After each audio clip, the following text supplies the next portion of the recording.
आप सियासतदान लोग हैं, तो आप और क्या भजन करेंगे? अगर सियासत नहीं करेंगे, आप क्या करेंगे? और मतलब व्यापार करेंगे। तो अखिलेश को पता लग गया है कि फालतू के मुद्दों का कोई मतलब नहीं रह गया है। सिर्फ यही मुद्दा पकड़िए, जातिवाद का, धर्मवाद का, और इसी से सफलताएं मिलती हैं। ऐसे राज्य में जहां मायावती जी 4 बार मुख्यमंत्री रही हूं और आज उनके पास विधायकों के तोड़े हों, तो वो बहुत बड़ा कुछ तीर मार लेंगी आने वाले समय में, मुझे नहीं लगता।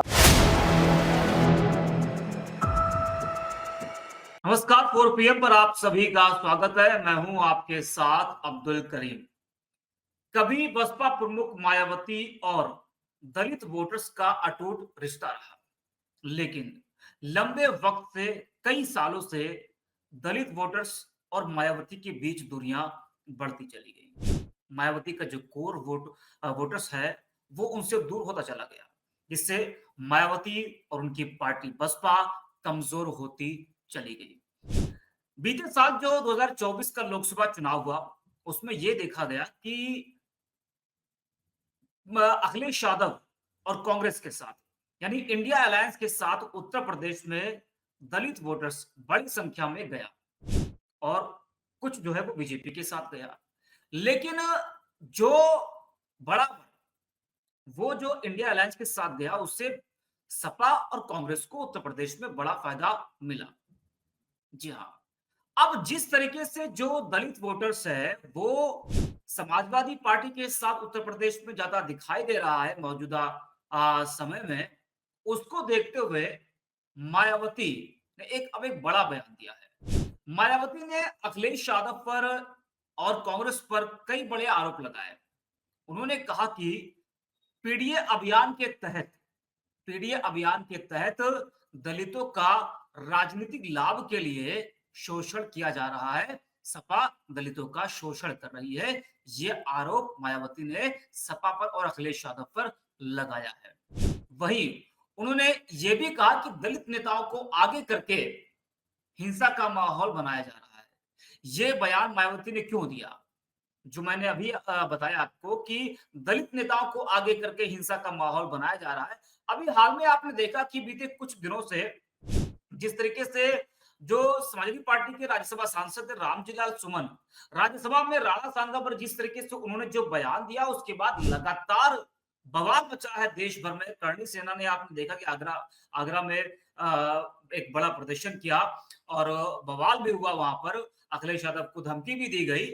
तो उसको देखते हुए मायावती ने यह आरोप लगाया कि दलित नेताओं को आगे किया जा रहा है। अभी इंद्रजीत सरोज का जो बयान सामने आया देवी देवताओं पर, हालांकि उसका सपोर्ट तो अखिलेश यादव ने नहीं किया। तो तो इन सब बयानों को देखते हुए, जिस तरीके से सपा के तमाम बड़े जो नेता हैं वो ऐसे बयान दे रहे हैं, तो उसको देखते हुए मायावती का यह कहना है कि दलित नेताओं को आगे करके हिंसा का माहौल बनाया जा रहा है। जी हाँ। इस पर हम करेंगे चर्चा, लेकिन उससे पहले जो मायावती का ट्वीट है, वो ट्वीट जरा आपको हम पढ़कर जरा सुना दे, उसके बाद हम चर्चा की शुरुआत करेंगे। मायावती ने एक के बाद एक ट्वीट किए। 3 ट्वीट मायावती ने किया। वो लिखते कि विदित है कि अन्य पार्टियों की तरह आए दिन सपा द्वारा भी पार्टी के खासकर दलित लोगों को आगे करके तनाव व हिंसा का माहौल पैदा करने वाले आ रहे हैं। इनके अति विवादित बयानबाजी, आरोप प्रत्यारोप व कार्यक्रम आदि का जो दौर चल रहा है, यह इनकी घोर संकीर्ण स्वार्थ की राजनीति ही प्रतीत होती है, क्योंकि सपा भी दलितों के वोटों के स्वार्थ की खातिर यहां किसी भी हद तक जा सकती है। अतः दलितों के साथ साथ अन्य पिछड़ों व दलित समाज आदि को भी इनके किसी भी उग्र बहकावे में नहीं आकर इन्हें इस पार्टी के भी राजनीतिक हथकंडों का शिकार होने से जरूर बचना चाहिए। यानी कि दलितों के साथ साथ जो पिछड़े हैं, जो मुस्लिम समाज के लोग हैं, उनको भी मायावती चेता रही हैं कि वो भी सपा से दूर रहें। इस पर हम करेंगे चर्चा। वरिष्ठ पत्रकार केपी मिर्ची सर, आपका स्वागत है 4 PM पर। जी, धन्यवाद। सर, किस तरीके से 24 के चुनाव में जो देखा गया कि बड़ा जो वोट बैंक है दलितों का, वो गया अखिलेश के साथ, कांग्रेस के साथ, तभी इंडिया को फायदा मिला उत्तर प्रदेश में। तो जिस तरीके से जो दलित वोट बैंक है वो जा रहा है अखिलेश के साथ में उत्तर प्रदेश में, तो उसको देखते हुए मायावती ने ये आरोप लगाया कि जो है पीडीए अभियान के तहत जो समाजवादी पार्टी है वो राजनीतिक लाभ के लिए जो है वो दलितों का शोषण कर रही है। और एक और बड़ा आरोप लगा है कि जो है दलित नेताओं को आगे करके वो हिंसा का माहौल बना रही है। इसको आप सर किस तरीके से देख रहे हैं?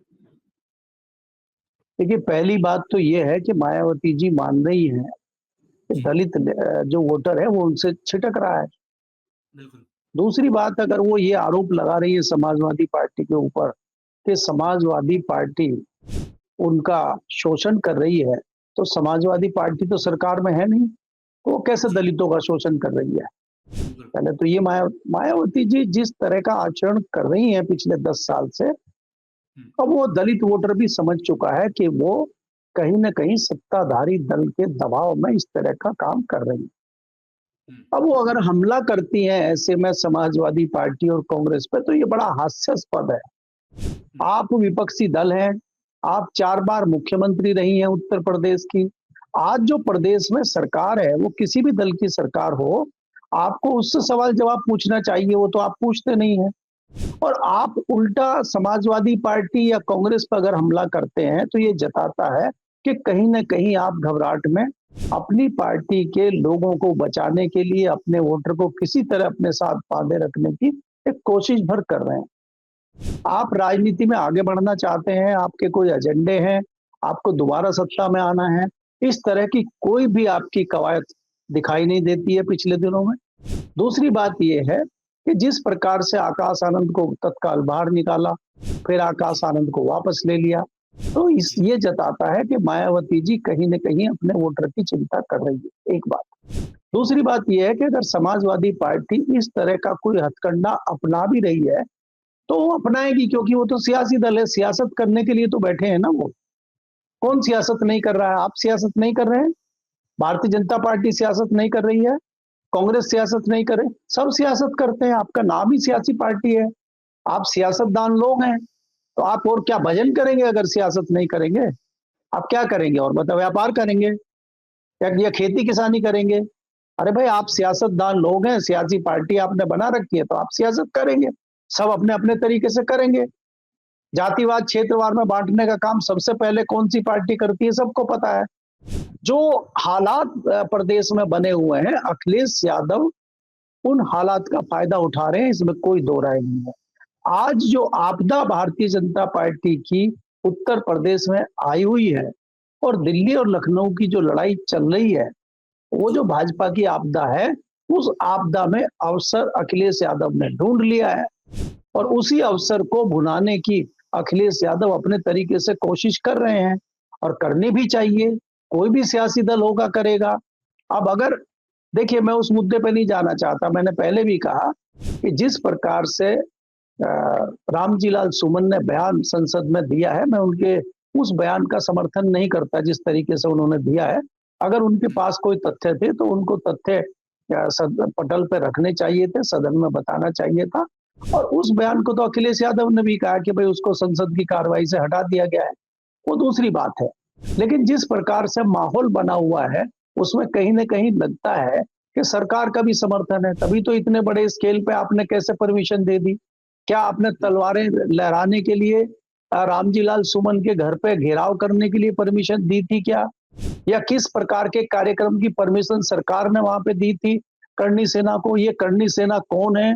ये क्या कार्यक्रम करती है? ये क्या प्रोग्राम करती है? इसका क्या एजेंडा है? क्या सरकार इस पर कोई वक्तव्य देगी क्या? ये तमाम चीजें हैं। अब ऐसी परिस्थितियों में तो अखिलेश यादव के लिए बहुत अच्छा एक मौका आ गया है और वो इस हुँ, मौके को भुना रहे हैं। तो इस मौके को भुना रहे हैं, तो सत्ताधारी दल भी घबराया हुआ है और मायावती जी भी घबराई हुई है, क्योंकि मायावती का नुकसान सबसे ज्यादा है। जो उसका हुँ, कोर वोटर है वो खिसकता हुआ नजर आ रहा है और उसमें हुँ, मायावती जी की भी कमी है। जब संविधान की बात उठी थी और संविधान निर्माता भीमराव अंबेडकर की बात हुई थी, जब देश के गृह मंत्री अमित शाह जी ने पार्लियामेंट में बयान दिया था भीमराव अंबेडकर जी के ऊपर, उसका रिएक्शन कोई मायावती जी के यहाँ से नहीं आया। तो हुँ, वो भी याद है पिछड़ों को, दलितों को, जो मसीहा मानते हैं भीमराव अंबेडकर को। जब संविधान का मामला आया, जब संविधान की किताब लेकर राहुल गांधी घूम रहे थे, तब भी कोई बयान मायावती जी का नहीं आया, तो वो भी तो उनका वोटर देख रहा है ना। तो इनका वोटर कहीं न कहीं छिड़क रहा है उस वोट छिटकते हुए वोटर को देखते हुए मायावती जी सत्ते में है और उसको हुँ, कहीं ना कहीं रोकना चाहती हैं।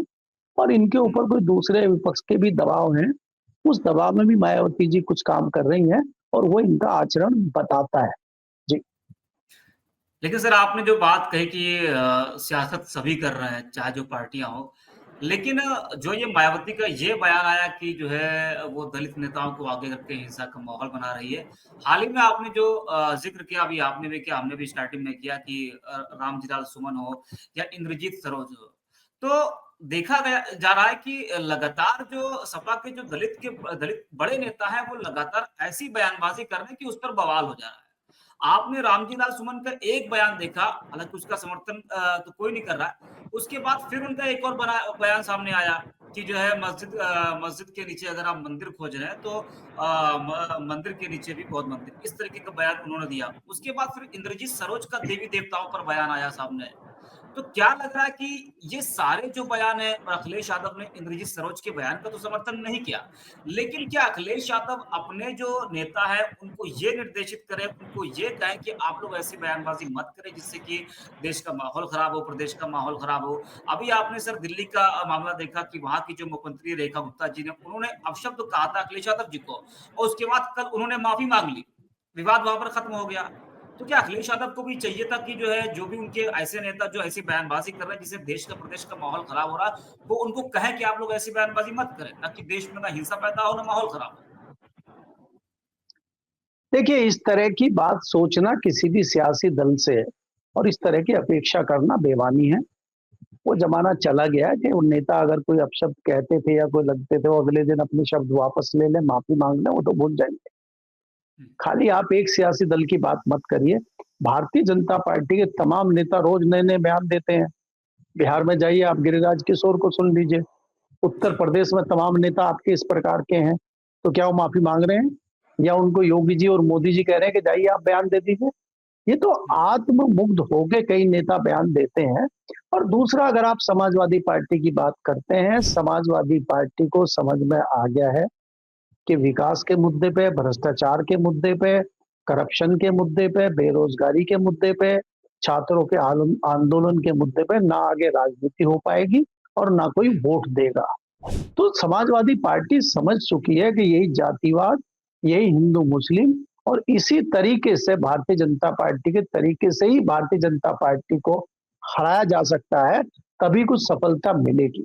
और जो सफलता समाजवादी पार्टी को अयोध्या में मिली है, जो इतना बड़ा धार्मिक केंद्र है, भारतीय जनता पार्टी पिछले 4 दशकों से उस पर राजनीति कर रही है और वहाँ पे एक दलित समाज के व्यक्ति भारतीय जनता पार्टी को जो है खत्म कर देते हैं और वहाँ पे झंडा बुलंद हो जाता है समाजवादी पार्टी का। तो समाजवादी पार्टी उससे बहुत उत्साहित है और उसको लगता है कि एक दलित अगर इस तरह की चीजें करके हमें उत्तर प्रदेश में इतनी बड़ी सफलता मिल सकती है, तो हमें विधानसभा चुनाव में भी मिल सकती है। अभूतपूर्व सफलता समाजवादी पार्टी को लोकसभा में मिली है। समाजवादी पार्टी ने खुद नहीं सोचा था, अखिलेश ने खुद नहीं सोचा था कि उनको इतनी बड़ी सफलता मिल जाएगी। जहाँ वो 1 दर्जन सीटें सोच रहे थे, वहाँ उनको कितने दर्जन सीटें मिल गई। 3 दर्जन सीटों से अधिक उनकी सीटें आ गई। उन्होंने तो सोचा था 1 दर्जन सीटें आ जाएँ तो हमारी बल्ले-बल्ले है। तो हुँ, ऐसे में वो उत्साहित हैं और उत्साहित होके वो कोशिश कर रहे हैं और उनको लग रहा है कि 2027 के विधानसभा चुनाव में अगर यही माहौल उत्तर प्रदेश में रहता है, तो सफलता समाजवादी पार्टी को मिल सकती है। इसीलिए उसी रणनीति पर समाजवादी पार्टी भी चल रही है और मैं फिर कह रहा हूँ, क्यों ना चले भाई? अगर उनको लग रहा है कि सत्ता इसी रास्ते से चल के मिल रही है, तो वो इसीलिए करेंगे। अब पश्चिम उत्तर प्रदेश का गन्ना किसान जो है, गन्ना ही क्यों बोता है? वो दूसरी धान, दालें और तिलहन और वो दूसरी खेती क्यों नहीं करता? उसको पता है कि यहाँ शुगर मिल में यही गन्ना जाना है, तो इसलिए उसी पर लगा रहता है वो। तो अखिलेश को पता लग गया है कि फालतू के मुद्दों का कोई मतलब नहीं रह गया है। सिर्फ यही हुँ, मुद्दा पकड़िए, जातिवाद का, धर्मवाद का, और इसी से सफलताएँ मिलती हैं। जैसे हरियाणा में सफलता मिली है भारतीय जनता पार्टी को और उन्होंने 35-1 की लड़ाई पिछले चुनाव में कर दी थी कि जाट एक तरफ, बाकी सब जातियाँ एक तरफ। अभी उसी तरह का मुद्दा उत्तर प्रदेश में चल रहा है कि ठाकुर एक तरफ और बाकी सब जातियाँ एक तरफ हो गई हैं। अब लड़ाई हुँ। उसी पे चलेगी। अब इससे किसको सफलता मिलेगी, किसका नुकसान होगा, किसका फ़ायदा होगा, ये आकलन तो चुनाव में होगा। लेकिन एक माहौल तो प्रदेश में इस प्रकार का बन रहा है ना, और उसी पे सियासी दल अपने अपनी सियासी रोटियां सेकने की कोशिश कर रहे हैं, और उसी में कहीं ना कहीं जिसको पेट में दर्द हो रहा है, जिसका ज्यादा नुकसान हो रहा है, वो चिल्ला रहे हैं। जिनमें से एक मायावती जी हैं, सबसे ज्यादा चिंता उनको हो रही है क्योंकि उनका वोटर खिसक रहा है। और अभी तो वो खाली जो है कांग्रेस को और समाजवादी पार्टी को ही निशाने पे ले रहे हैं। अभी तीसरा जो एक और क्रांतिकारी आ रहा है, वो तो मायावती जी को दिखाई नहीं दे रहा है, जो धीरे धीरे सेंध लगा रहा है इनकी पार्टी में, और इनका सबसे बड़ा नुकसान उस वही करेगा जिसका नाम चंद्रशेखर है। उसकी जो अपनी पार्टी है वो तैयारी कर रहा है, और इनकी नाक के नीचे सांसद बन के आया है वो पहली बार। मायावती जी खुद सांसद बनी थी तीसरी बार में, और वो बन गया पहली बार में। अभूतपूर्व जीत उसने हासिल की है। ऐसे में 1.5 लाख वोटों से जीतना, बिना किसी समर्थन के अलग से अकेले 1.5 लाख वोटों से जीतना, और ऐसे क्षेत्र में जीतना पश्चिम उत्तर प्रदेश में जहां पर राष्ट्रीय लोकदल का गढ़ माना जाता था, तमाम भारतीय जनता पार्टी वहां पे काबिज थी, सबको हटा के जीतना बहुत बड़ी सफलता उसने पाई है। तो वो भी उत्साहित है, और वो भी तैयारी कर रहा है कि विधानसभा की सभी सीटों पर मैं चुनाव लड़ूंगा। तो उसको किसके वोट मिलेंगे? उसको किसके वोट मिलेंगे? उसको भी तो मायावती वाले वोट ही मिलेंगे ना। तो मायावती जी के लिए तो ये बहुत खतरे का समय चल रहा है। अब कैसे उनका अस्तित्व बचता है, कैसे मायावती जी राजनीति में जिंदा रह पाएंगी, ये तो आने वाला समय बताएगा। अभी तो उनकी शुरुआत है खतरे की। जी। सर, लेकिन जिस तरीके से वापसी करने की वो प्रयास कर रही है उत्तर प्रदेश में, क्या आपको लग रहा है वापसी, क्या वो कुछ सीट जीत जाए बहुत बड़ी बात है? तो क्या लग रहा है कि जो है जिस तरीके से हाल ही में देखा गया कि तमाम जो दलितों के उत्पीड़न के मुद्दे हैं, चाहे वो अम्बेडकर का मामला हो, तमाम मुद्दों को वो ज़ोर-शोर से उठा रही सोशल मीडिया पर, ज़मीन पर नहीं, सोशल मीडिया पर। क्या लग रहा है कि इसका असर 27 पर आप देख रहे हो? और दूसरा ये कि जिस तरीके से उन्होंने जो बात कही है आज कि दलितों के साथ-साथ वो ये कह रहे हैं कि जो पिछड़े हैं, जो मुस्लिम समाज है, उनको भी जो है दूर रहना चाहिए सपा से। बीच में और अक्सर ये बात उठती है कि आरोप लगता है कि जैसे ओवैसी के ऊपर आरोप लगता है, वैसे मायावती पर भी आरोप लगा कि वो भी बीजेपी के लिए काम करती हैं। अब वही मायावती मुसलमानों को सपा से, कांग्रेस से दूर होने के लिए कह रही हैं। तो क्या लग रहा है इसका असर भी कुछ दिखाई देगा इस समाज में? देखिए, मैं 3 दशकों से अधिक से जी। पत्रकारिता के क्षेत्र में हूँ, और मैंने कभी मायावती जी को सड़क पर लड़ाई लड़ते हुए नहीं देखा, कोई संघर्ष की लड़ाई करते हुए उनको नहीं देखा। हुँ, और आज वो ट्विटर की लड़ाई लड़ रही हैं। हुँ, आज वो जमाना नहीं है कि आप ट्विटर पर बैठ के लड़ लें। इनकी पार्टी लगातार सड़कों पर उतरती रही है, और उसके रिजल्ट भी आए हैं। लेकिन आज वो बात नहीं रही है। मायावती जी ठीक है, संदेश दे रही हैं, लोगों को कह रही हैं, मुस्लिम समाज को भी वो संदेश दे रही हैं। तो क्या मुस्लिम समाज उनकी सुन रहा है? अगर वो मुस्लिम समाज को ये संदेश दे रही हैं कि भई आपको नहीं भटकना चाहिए, तो क्या वो ये कहना चाहती हैं कि या तो आप बसपा में आ जाओ या भाजपा में चले जाओ? तो अगर मायावती जी ये संदेश दे रही हैं, उनको समझा रही हैं, तो वो कुछ वक्फ बोर्ड पे भी समझाएँ उनको। जो वक्फ बिल आया उसका भी थोड़ा समझाएँ समझाएँ उनको कि ये आपके लिए फ़ायदेमंद है, नुकसानमंद है। 4 पॉइंट उनको बताएँ। वो तो नहीं बता रही हैं। वो बहकावे में ना आए इनके, तो किसके बहकावे में आ रहे हैं वो? अरे भाई, वक्फ वक्फ बिल पे विरोध कर रहा है मुस्लिम समाज, और जो उनके साथ खड़ा है वो उसके साथ जाएगा। क्यों नहीं जाएगा? यही तो राजनीति है। तो मायावती जी क्या कहना चाहती हैं, क्या करना चाहती हैं, मुझे नहीं लगता कि मायावती जी की बातों का कहीं किसी पे असर हो रहा है और कोई सुन रहा है।